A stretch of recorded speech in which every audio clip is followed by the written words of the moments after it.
નમસ્કાર દર્શક મિત્રો, પોલીસ ફોકસ ન્યૂઝ ચેનલમાં આપનું હાર્દિક સ્વાગત છે। હવે એક નજર આજના મુખ્ય સમાચાર પર। ડોક્ટર આંબેડકર સફાઈ કામદાર યોજના ઓઢવ ગુરુદ્વારા પાસે અમદાવાદમાં આવેલ છે। ત્યાંના રહીશો સામાન્ય વરસાદમાં કીચડ, ચીકણી માટી અને વરસાદના પાણીથી જગ્યા જગ્યાએ સામાન્ય ભૂવા જેવા ખાડા પડી ગયા છે। અહીંના રહીશોને અવરજવરમાં ખૂબ જ પરેશાનીનો સામનો કરવો પડે છે। ત્યાંના રહીશોએ તંત્રને જાણ કરી છે કે તથા ત્યાંના સ્થાનિક કોર્પોરેટરને જાણ કરી છે કે તો પણ કોઈ સમસ્યાનું નિરાકરણ આવતું નથી, જે આવેલ નથી। આ બાળકોને તથા વૃદ્ધો ઘરની બહાર નીકળ ચીકણી માટી હિસાબે લપસી પડે છે અને વાહનો આવાસ યોજનાની બહાર કાઢતા અને અંદર આવતા ઘણી જ મુશ્કેલીઓનો સામનો કરવો પડે છે। વાહન સ્લીપ મારતા હાથ પગ ભાંગી જવાની સંભાવના છે અને બાળકોને ઘરની બહાર નીકળે તો વૃદ્ધ માણસ ઘરની બહાર નીકળે તો તેઓને ભય લાગે છે। તો તંત્ર અને સ્થાનિક કોર્પોરેટર અમારી વાત સાંભળે તેવી સર્વે રહીશોની માંગ છે।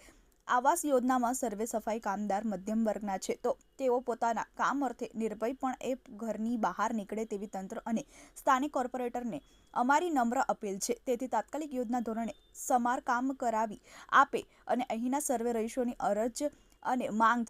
સંજય સોની। મિત્રો, આવા જ અવનવા સમાચાર જાણવા માટે અમારી ચેનલને લાઈક કરો, સબસ્ક્રાઇબ કરો અને બેલ આઇકોન પર પ્રેસ કરો, જેથી અમારી ન્યૂઝની બધી જ અપડેટ આપને મળતી રહે। અમે અહીંયા ગાડી આંબેડકર આવાસ યોજનામાં રહીએ છીએ અને એ લોકોએ અહીંયા ગાડી ગટર કામનું બજેટમાંથી કામ કરેલું છે અને એ કામ કર્યા પછી એ લોકોએ આ સામાન્ય વરસાદની અંદર એ લોકોએ એ ધ્યાન નથી આપ્યું કે ભાઈ ગટર કામ કર્યા પછી અહીંયા ગાડી શું સમસ્યા થશે અને રેસિડેન્ટોની હાલત શું થશે એનું પરિણામ જોવા માટે આજ સુધી કોઈ કોર્પોરેટર કે કોર્પોરેશનના કોઈ પણ માણસો અહીંયા ગાડી જોવા આવ્યા નથી। અને અત્યારે આ સમસ્યા જે તમે વિડીયો ઉતાર્યો છે એ સમસ્યાની અંદર કોઈ બુજુર્ગ માણસ, નાના બાળકો, કોઈ ટુ વ્હીલર બધા નોકરી ઉપર જતા આવતા પડી જવાના અને લપસી જવાના ના બધા પ્રોબ્લેમો ઊભા થાય છે। ના કોર્પોરેશન કે ના કોઈ ધારાસભ્ય કે કોઈ અહીંયા ગાડી ધ્યાન આપવા માટે આવ્યું નથી। વારંવાર કોલિંગ કર્યા છે અને આ સમસ્યાનું સમાધાન કરવા માટે અમે તમને અહીંયા ગાડી બોલાવ્યા છે।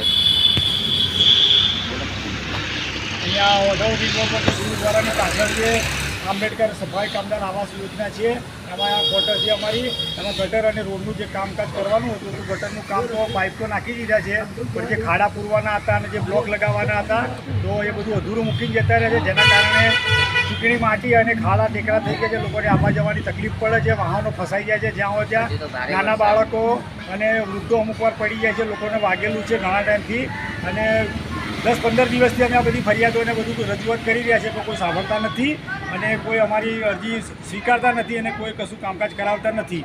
અને આના માટે જવાબદાર કોણ, એનું અમારે શું કરવાનું? આટલા સામાન્ય વરસાદની અંદર જો આ પરિસ્થિતિ હોય તો હજુ તો ભારે વરસાદની આગાહી આપે છે અને એના પછી શું પરિસ્થિતિ થશે એ તો અમને બી ખબર નથી। એટલે આ સમસ્યાનું જલ્દીમાં જલ્દી કંઈક સમાધાન થાય એવું અમે નમ્ર વિનંતી કરીએ।